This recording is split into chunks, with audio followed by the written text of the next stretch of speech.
bakom ängarnas gungande gräs.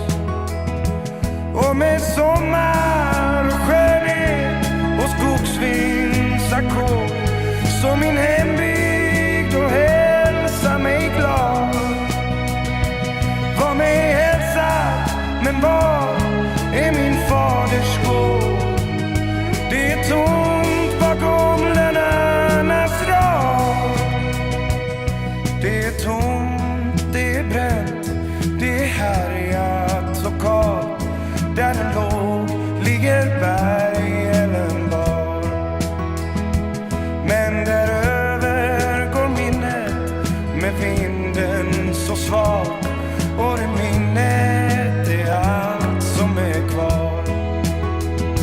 Och det är jag som såg en gavel stå vit och ett fönster stå öppet där i. Som piano det gör och en munterbit av en visa med fin melodi.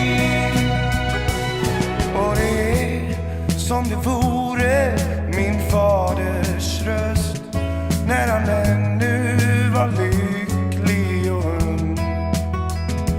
Innan sången blev tyst i hans dödssjuka bröst och hans levnad blev sorgsen och tung.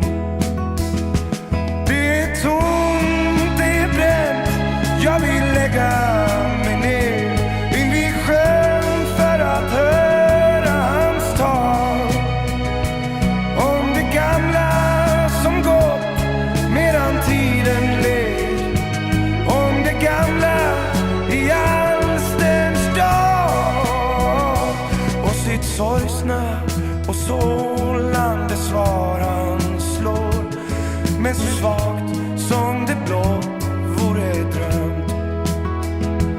Det är kastat för vind sedan 20 långa år. Det är dött